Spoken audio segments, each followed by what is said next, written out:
All of a sudden, I come up out of my body, I turn over, and I'm looking down upon myself, and I float away, and I come back, and I come back into my body. Something was going on. What I didn't know was what side it was on. Was it from the light or from the dark? So I was born into a secular Jewish home. We celebrated Passover, Sukkot, Hanukkah, and I remember going to synagogue a lot. The prayers were done in Hebrew. We didn't really understand what we were saying. Baruch atah Adonai Eloheinu melech haolam, and we would be like, this is what we do as Jewish people, but what are we actually saying? I remember, being in temple and just sitting there listening to the rabbi and just looking up at the stained glass windows, and I didn't feel God in the congregation. I felt him personally. And so growing up in a Jewish family, there's a lot of pressure on success, achievement, good grades, good school, good job. And so as I left for high school and I left for college, I had to pick a major, and I went to a school for business, although all I really wanted to do was sing, dance, and do sports. But I feel that this is what I have to do. And it really tore me up. I'm not succeeding here, I'm not doing well. Not only did I feel like I was disappointing my parents, I was disappointing myself. I've had it, I'm out of here. And I left college. So that whole experience over those years of trying and effort and failing just primed me for a headfirst dive into New Age spirituality. So here I am meditating, finding the silence and the peace and emptying my mind. And the problem with that is that in an empty space, something's gonna come in. I would start to feel this oppression, this sense of odd control, nudging me into certain directions. Go here, go there, pick that up, turn around and walk back. And I felt like if I didn't do what that presence or that voice was telling me to do, that something bad would happen to me. I even had an outer body experience once where here I am laying on my bed, and all of a sudden I come up out of my body, I turn over, and I'm looking down upon myself, and I float away, and I come back, and I come back into my body. Something was going on. What I didn't know was what side it was on. Was it from the light or from the dark? And come to find out that sure enough, it was from the dark.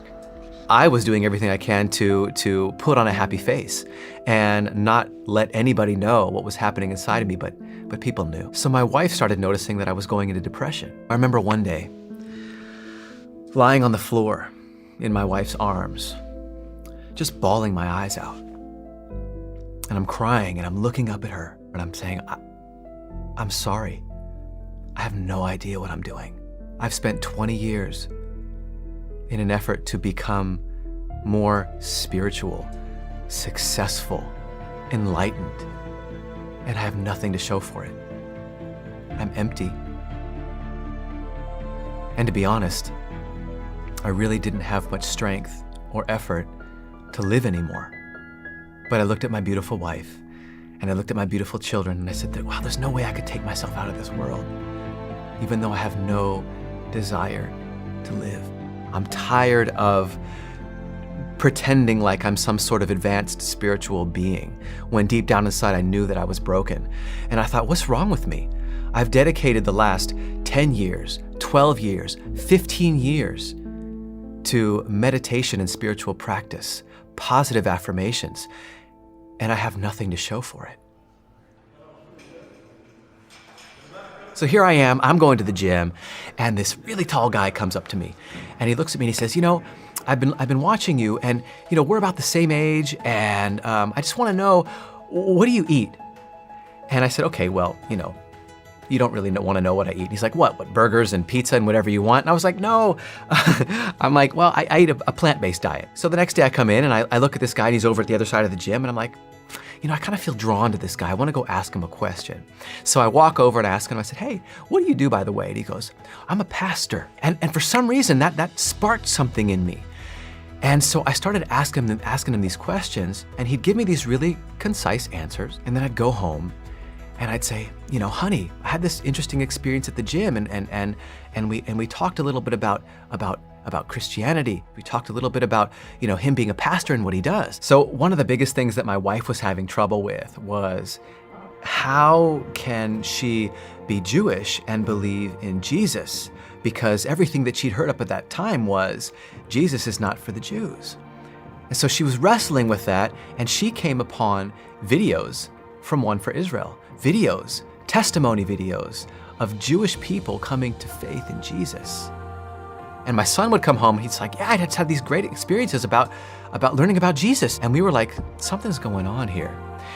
And so I went back to the gym and I saw this other guy on the other side of the gym. I was like, he has something in him that I want. He looks happy. There's a spark in him. So I went over and I introduced myself and he goes, can I pray for you? And I said, okay, why not? And at the end of the prayer, he says, in Jesus' name. Day after day, I kept coming back to the gym and I had this desire to look for this guy. And I would go up for him specifically for prayer.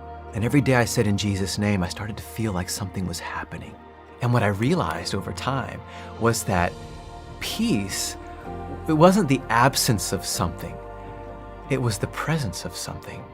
Or should I say, someone. When I heard the name Jesus, when I heard the name Yeshua, when I started to study and read about him, when my family went out into the world, had experiences that were related to Jesus, and we came home, we felt life.